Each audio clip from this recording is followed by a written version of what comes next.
Quem não é hétero não se assume só uma vez. Precisa se assumir sempre que entra num ambiente novo ou conhece pessoas novas.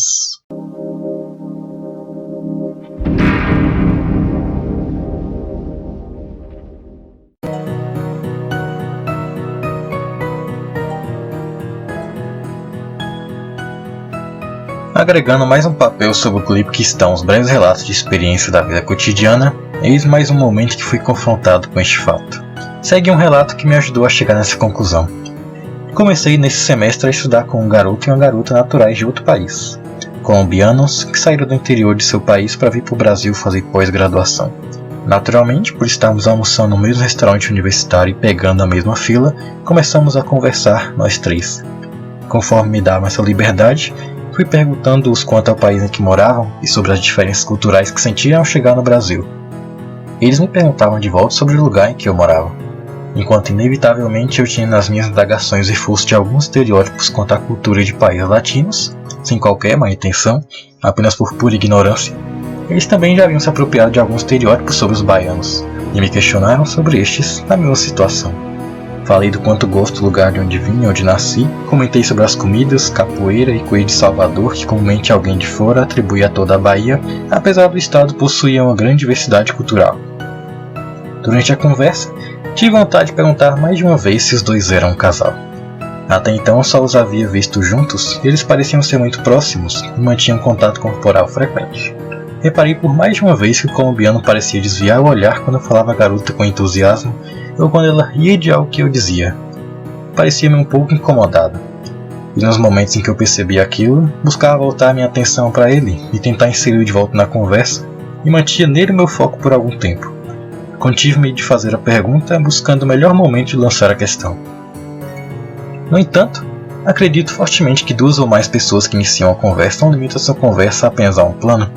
Na verdade, essa conversa existe e acontece simultaneamente em diversos universos paralelos multidimensionais, de acordo com o sentido dos interlocutores e seus planos de pensamento. Deixe só as vozes e a conversa será uma. Deixe apenas o visual e a conversa será outra.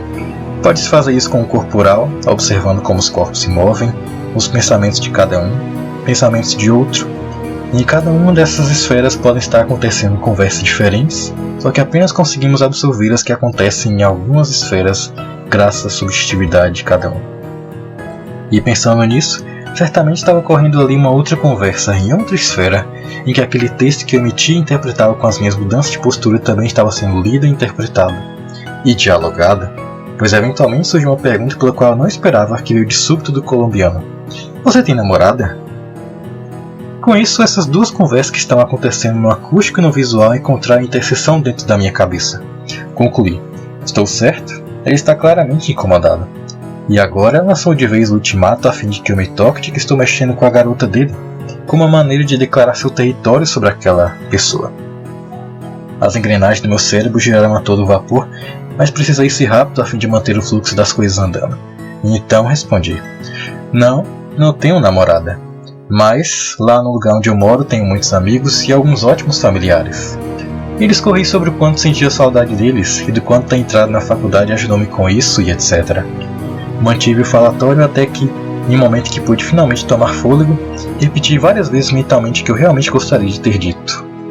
Na verdade, tenho um namorado. Eis a velha moral dos mentirosos autoconscientes. Não menti, o que fiz foi omitir.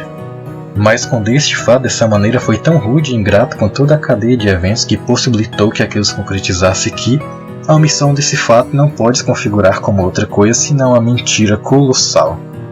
E por que fiz isso? Por medo? É sempre um medo. Imaginei mentalmente ele me chamando de maricón, pode acreditar? Talvez não ali naquele momento, mas depois, quem sabe, quando estivesse a sós com sua amiga ou namorada, acabei nem perguntando qual a relação entre eles depois. Não sei se você já ouviu esse termo. De acordo com a definição do domínio online e Educalingo, maricón é um adjetivo e substantivo geralmente de caráter pejorativo, originalmente aumentativo de marica. Marica é usada como insulto grosseiro com significados de um homem homossexual, um homem afeminado ou um homem de pouca coragem e esforço. Ou seja, é o que imagino ser o equivalente de bichona na língua espanhola.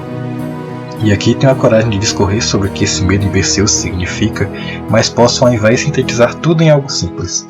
Tive coragem de omitir a belíssima história de amor que tenho já há mais de 3 anos, da qual me orgulho muito para qualquer um que queira falar sobre. Tive coragem de omitir o sentimento que mais tem me devastado nos últimos dias, que é a saudade da pessoa que eu amo.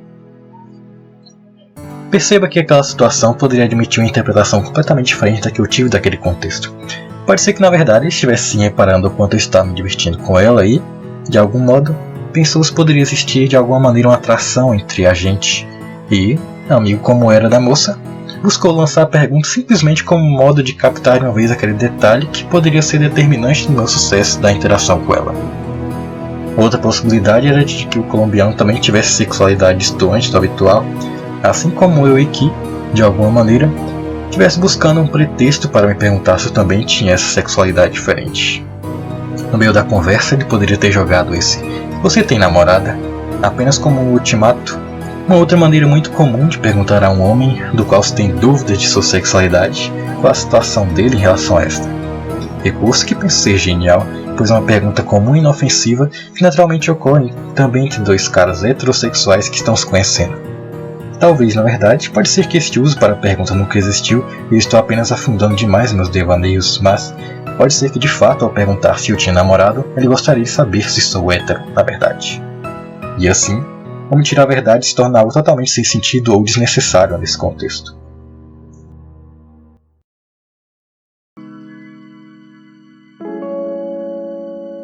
Veja como a perspectiva muda totalmente as situações. Talvez durante a leitura foi até o que você pode ter pensado, que eu fui muito longe em minha divagação no primeiro momento. Mas não tive tempo de pensar em nenhuma dessas possibilidades. Aqui, enquanto escrevo, isso parece surgir muito naturalmente, como se o natural fosse sempre considerar todos os lados de uma questão, mas pessoalmente isso não ocorre. Fico nervoso durante conversas. Consiste em um terrível processo de tentar atravessar um terreno difícil a fim de, posteriormente, poder incluir alguém na lista de amizades. O que por si só é muito recompensador, mas, como um bom baiano, de vez em quando tenho preguiça de ter de fazer todo esse esforço. E olho eu aqui reforçando estereótipos. Preguiça de cansar novamente os pés e esperar que sarar esses calos que é ter de percorrer tais distâncias. Me incomoda ter de me engajar em conversas ainda, essa é a verdade. Me incomoda por conta de estar claramente desconfortável por estar me abrindo, e ter alguém ali para ouvir e julgar livremente aquilo que eu digo, e eu fico o tempo todo tentando não transparecer o quanto aquilo me deixa desconfortável. Mesmo que, depois que paro e reflito, vejo que a conversa tenha sido magnífica, o processo dela ainda me incomoda muito. Queria muito saber conversar, conseguir engajar no assunto e seguir a linha explorando todas as possibilidades e lados da questão, sem ser repetitivo e sem copiar as falas de meu interlocutor, e ainda assim ser interessante. Me admira muito como algumas pessoas conseguem fazer isso. Voltando ao assunto, quis apenas expor esse ato covarde e vergonhoso a que nós, que resolvemos adotar um comportamento considerado por muitos fora do normal, talvez já tenhamos passado por mais de uma vez. E ao adotar o nós aqui, não quero com isso eximir de mim a responsabilidade pelo que fiz, eu vou fazendo muitas vezes ao apontar os nossos defeitos seguindo as nossas falas de mas todo mundo faz isso, ou quem nunca fez? De fato não é a primeira vez que isso me ocorre, e é apenas mais um sentimento formado de bloco que, dentro da minha cabeça, poderia simplesmente adicionar a essa pilha de blocos de algum estoque aqui dentro. Como se tivesse pegado várias bolas de pedra com minhas ferramentas, fui lapidando-as até formar um bloco. Desses blocos já tem um monte. Ok, fui muito longe aqui, desculpe. O que quero dizer é que não posso continuar guardando essas coisas. Preciso expressar abertamente a minha sexualidade como um modo de fazer justiça às pessoas que já sabem dela. E de todo o contexto histórico das pessoas que sofreram e morreram para que hoje fosse capaz de poder dizer abertamente a alguém que sou distante. Talvez você pense que eu devia simplesmente dizer que tenho um namorado assim, pois no fim das contas, a única coisa que muda é o sexo. Pra que sair dizendo por aí que não sou hétero? Isso só dá conflitos. Mas isso é justificar o errado. Significa reforçar toda essa estrutura que oprime e faz sofrer todos nós que temos esse comportamento diferente. Temos que dizer o que somos para que sejamos exemplos, para que sejamos referências. Porque a pior coisa para alguém que percebe que tem um comportamento diferente é não ter referências e assim pensar que aquilo só ocorre com ela, ou que ela precisa se reformar imediatamente. Um monte de gente vai tentar te convencer que sim, você precisa se reformar. Mas se exercer livremente sua sexualidade te deixaria mais feliz, será que não é todo esse monte de gente que precisa de uma reforma? Fiquei o dia todo pensando nisso e ainda estou pensando se amanhã ou depois irei expor este desconforto a ele. Ainda não cheguei ao final dessa história, que talvez fique sem final, mas não tem problema, o processo é muito mais interessante.